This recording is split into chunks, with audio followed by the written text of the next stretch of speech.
Mission Impossible Rogue Nation? Dead Reckoning. Mission Impossible Dead Reckoning Part 1. Wow. What a thrill fest. Amazing non-spoiler discussion.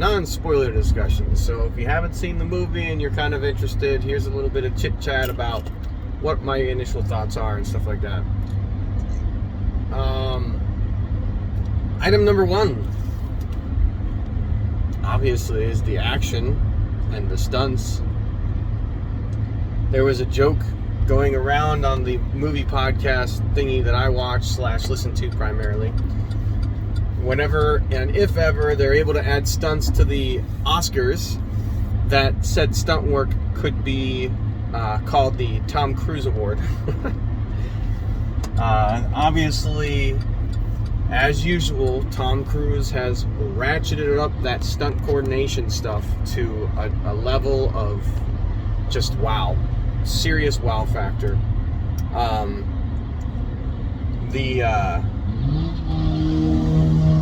Yeah, get it, mufflerless car. That action was choreographed exceptionally well. The fights between individuals, the powerful females, Rebecca Ferguson, Mantis, I forget the actress's name. She was vicious. She was vicious as crap. Haley Atwell had a little bit. Peggy Carter. All these Marvel characters. You'd think I'd know the Mantis' actress's name. The gentleman that played Gabriel, the bad guy of sorts, was very fascinating. Good to see him in the role. Very convincing. He had some great fights as well. And of course, Tom Cruise kicked some serious butt. But yeah, the fight sequences when they arrived, they were very well coordinated. It's a beautiful, beautiful piece in Venice that just, the fight was sick. They shot it a little bit from the outside in, and it looked beautiful. The music throughout the whole movie builds that tension. Good, really, really good job at creating the atmosphere.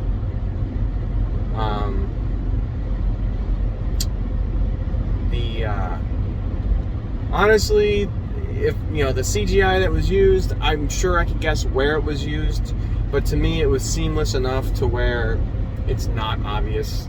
I would only guess that it was used in certain places because of the action that was presented, knowing that only certain amounts of it can actually occur in real life. But to really guess, seamless as far as I can tell.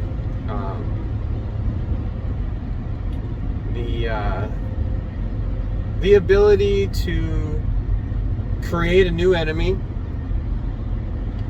that is relevant to the modern times is very cool. And to push the full-on boundaries of who do you trust, who don't you trust. It's like, man, you can't really trust anybody. There's a core group, and outside of that, can't trust much. Can't trust what you see, can't trust what you feel. They're good at pushing that.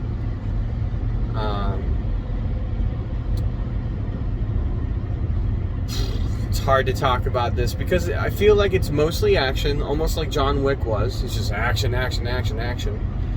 I don't know that I had seen the trailers for this at all. I was good at avoiding those. I've been good at avoiding trailers in general. I just saw my first trailer to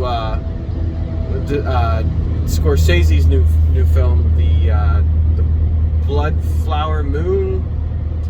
That trailer is really good. I am very fascinated to see how that movie turns out.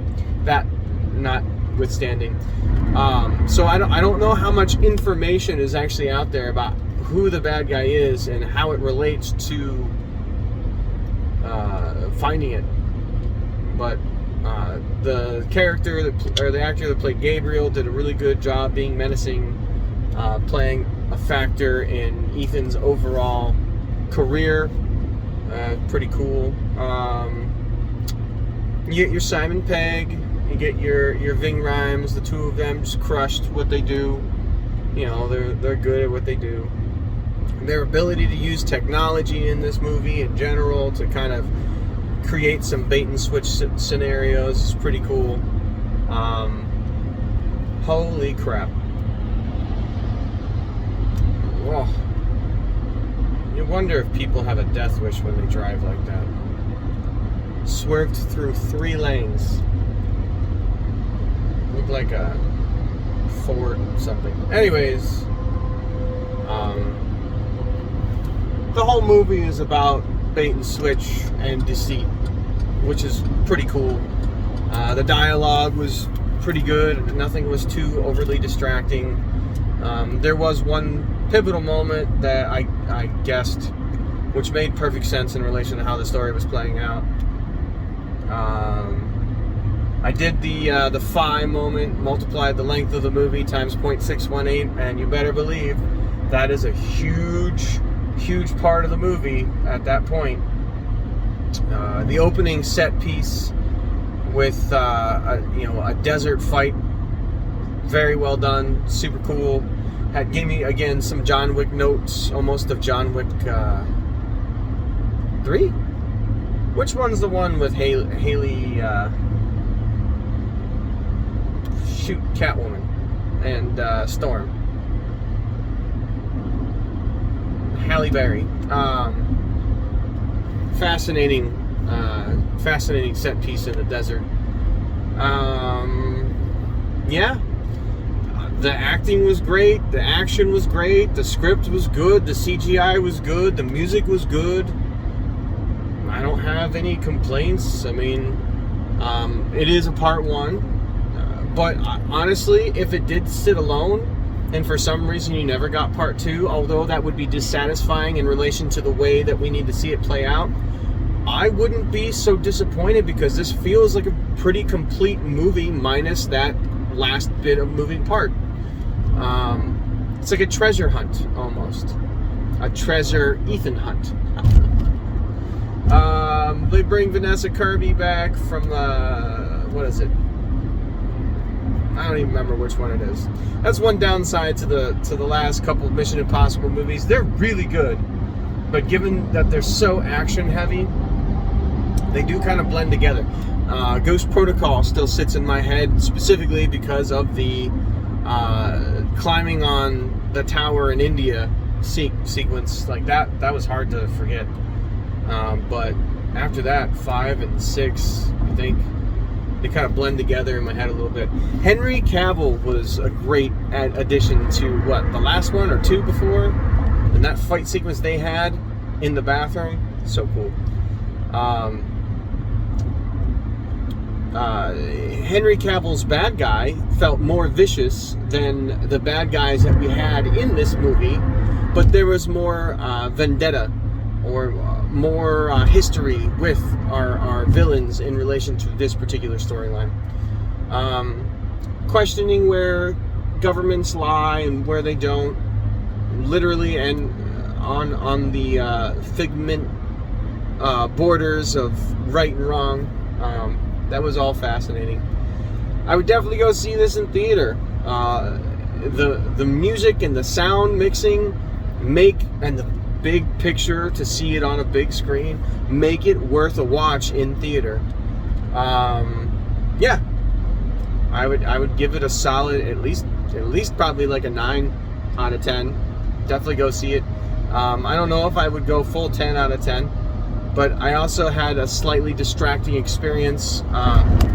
Some personal things were happening at the place I used to work, so I was trying to keep up with what was going on in that as well. Anyways, yeah, non-spoiler review complete. Mission Impossible. I keep wanting to say Rogue Nation.